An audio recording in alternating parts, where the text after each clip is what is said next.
Welcome to the Billionaire Lifestyle Podcast with your host, Emmett Muckles. Please visit iTunes, Stitcher, or emmettmuckles.com to listen to all the episodes for free.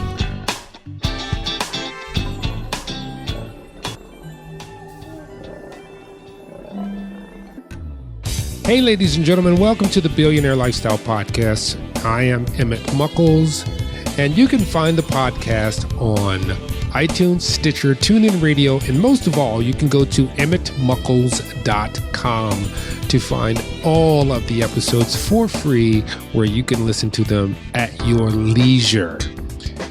Typically, I have guests on the show, but, I just wanted to take some time out to reflect on the year, and most of all, to actually give thanks. Over the Christmas holiday, my wife and I spent some time in Spain, and we went glamping, so to speak.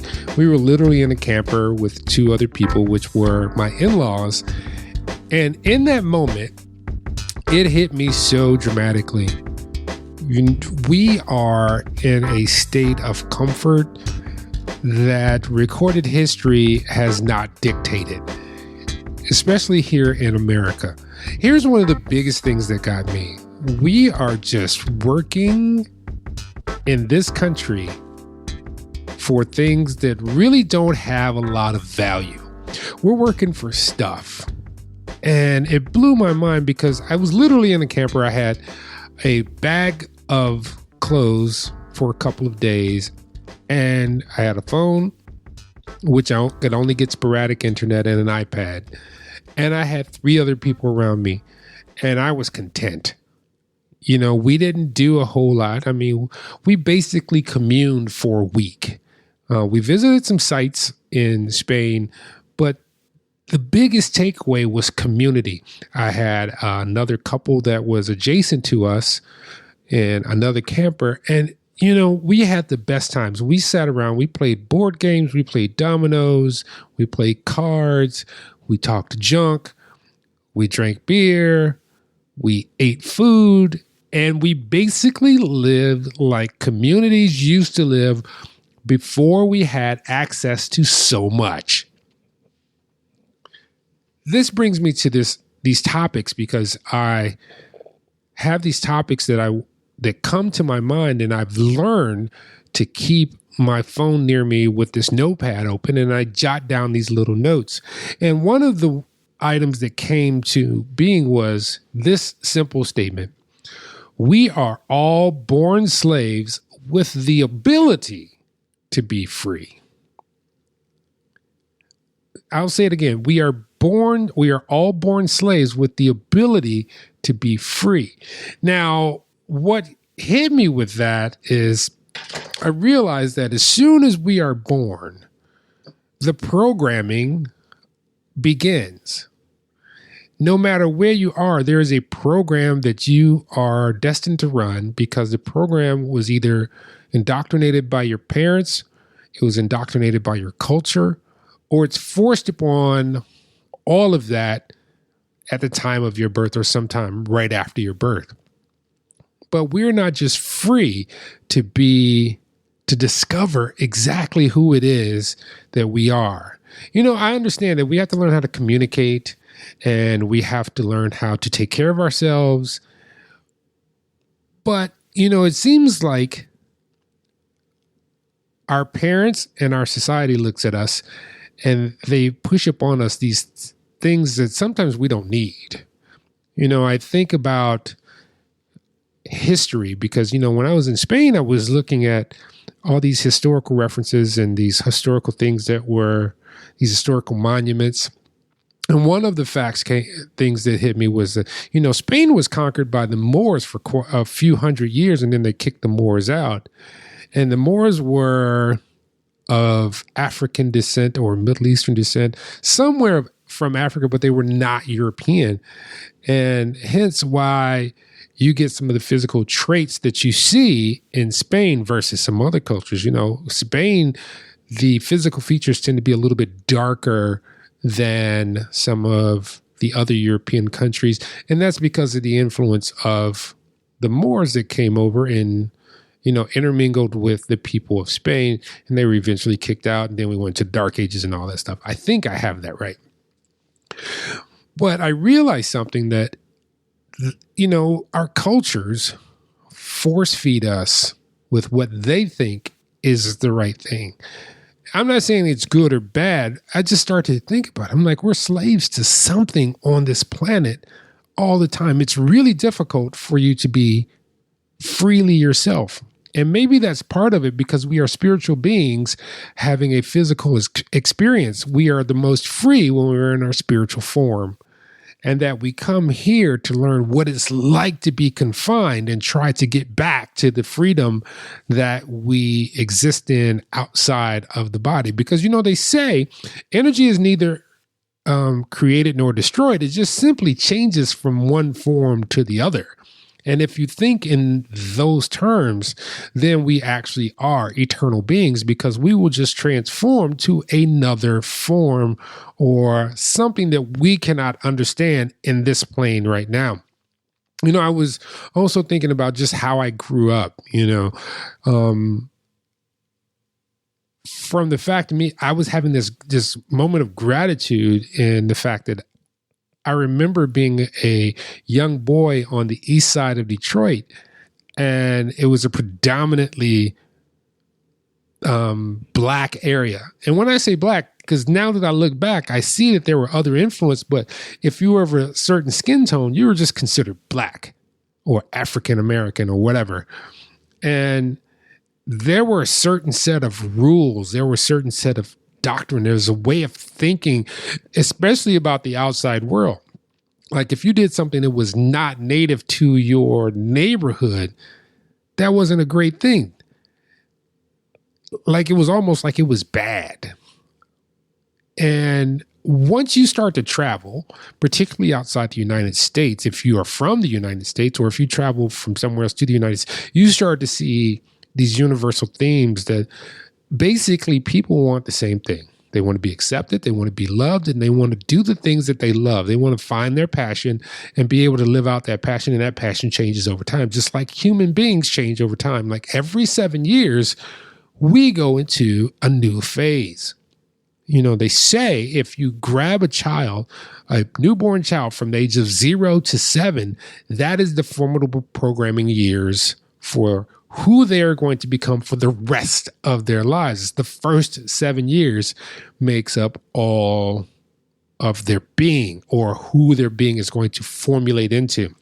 And I was talking to a friend of mine today, and we were talking about when we grew up in, the 70s and the 80s, and he was saying to his kids the things that he had witnessed and the things that he had gone through. And he said, his children said, you and mom should have had therapy because you are suffering from PTSD. I mean, like some of the stuff that you guys have witnessed, and I was privy to this too because he and I were laughing about all the stuff. Now that we look upon it, it was horrific, but that was a programming. It programmed this hard shell, this thing. And it also programmed us to say, our children will never have to go through this. In that, we take something away from them from not being able to be all that they can be because we're limiting their experience. Don't judge me on this because some of the experiences that I had were not that great. One of the things that we were talking about was because of the age that we grew up in and because of the color and because of our social economic backgrounds, we had to mature far faster than some of our counterparts who had accessibility to more means, who had accessibility to both parents, who had accessibility to higher states of funding for the household, who had better education scenarios available to them. But for us, we had to become mature very early compared to some of our counterparts. And I was saying to him, I was like, I actually look at some of my children, and I have children that range from like 35 down to like 10. And I say, if I compare them to the child that I was, they're really soft, and what they worry about was nothing to me. I would be like, you got it made. I mean, like, you're living in a palace. You should do. I mean, it's just mind-boggling to me. But, I'm comparing apples to oranges. I didn't have the technology back then. I mean, the technology that we have now is readily accessible to children, to anybody. I mean, even if you don't have the internet, you can go to the library and have access to the internet. It's not 24/7, but, we didn't have, we had to use our imagination. And, I'm just looking at how our programming has broke us down and made us separate. This recent programming, which is how we are becoming more enslaved instead of becoming fully who we can be. Now, granted, some things are just adapting, and there are people who are prospering in this new phase that we're in. But I always think about this tribe who have very limited contact with industrialized nations. They were literally living in the bush down in South America. And I was watching this documentary, and these people had no clothes on. None.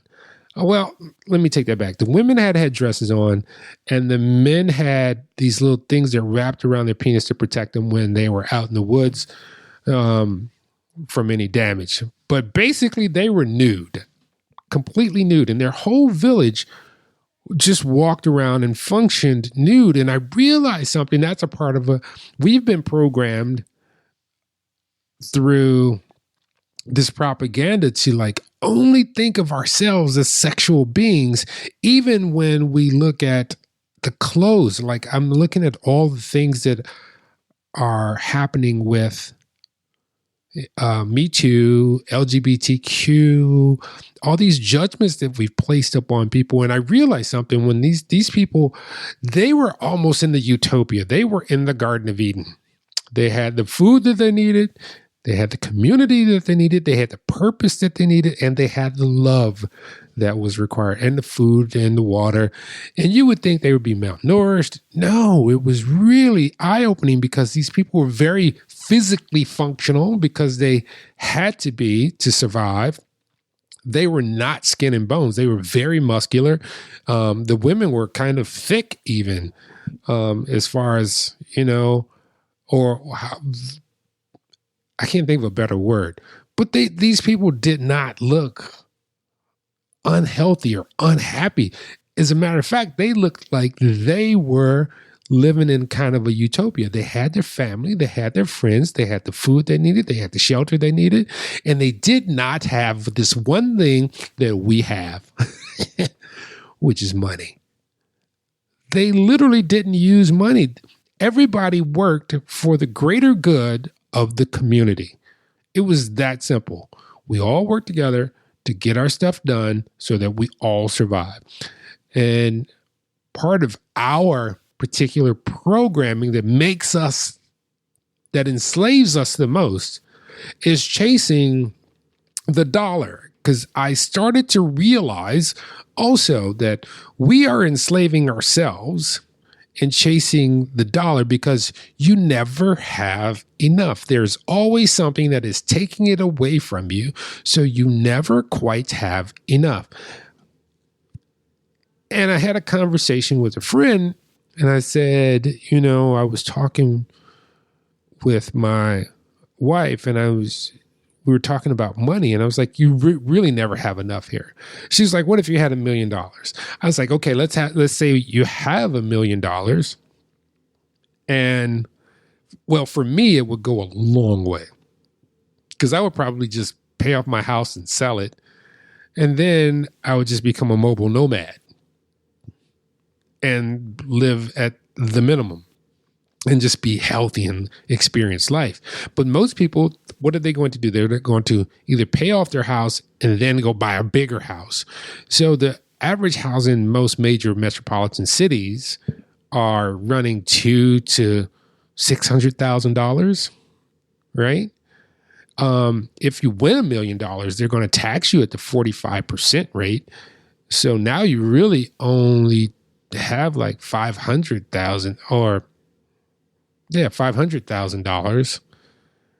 You buy a car, send your kids to school, you're back to square one.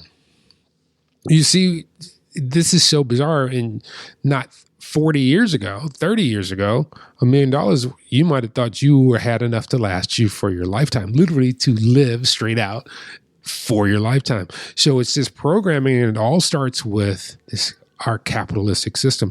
And I'm kind of a capitalist, but I'm weaning away from some of these things, because what good do they actually do us in the end? What are we working for? How are we bettering ourselves? I always see these ads that say, hey, I can get you to 6 figures. And my comment is, how can you make 6 figures if you don't know what to do with the 5 figures? That's the big thing. But think about it. What would make you free? What would make you be in the state where you had a care in the world? If you had the food that you need, if you had the shelter that you need, the water, the love, and the purpose, what else do you need? Now, I want to give thanks for 2019 and wish everyone a happy end of year in this time that we have with the holiday and the new year. I want to give you all blessings. And I want to thank everyone for going to emmettmuckles.com. And I've seen the podcast numbers go up. And please share it with anyone that you think it would be of value to or interested in. You can always send them to emmettmuckles.com. You can follow me on Facebook and Instagram. Instagram is the Billionaire Lifestyle. It's the _billionaire_lifestyle. And I look forward to communing with people, to knowing that people are listening, and to get ideas from them, because they may have something and be like, hey, this would be a great topic. See if you can research that and, bring it to light. But I really want to give thanks. I am really grateful for my friends, my family, my daughters, my son, all my relatives, and my friends who are doing so well. I want to give thanks for being able to actually produce this podcast so people around the world can actually hear my voice. I just want to actually I'm just so thankful. I want to thank my best friend, who is my wife, because she is the most emotionally intelligent being that I have come across, and have had the privilege to have a close-knit relationship and learn from her. It's beautiful to watch her. She's as beautiful outside as she is inside. And a long time ago, people said, don't judge by what you see. You have to go deeper. And you don't realize that, because as a young man, you're driven by this drug called testosterone, and you're basically driven by lust. You pick your mate or your partner literally based on lust at first. And then you learn over time that there are other values and virtues that you need to be looking at to complete that partnership. Well, ladies and gentlemen, like I said, I've given thanks to the universe, to all of you, to bring your energy in to make this podcast grow so that I can do great things for people in the 2020. And I pray for your prosperity, your health, and your growth in 2020 as well. Thank you all for being loyal listeners and spreading the word of the billionaire lifestyle, which is not about money. It is about living and following your path. Till next time, I'll see you on the other side of 2019, which is 2020. Peace.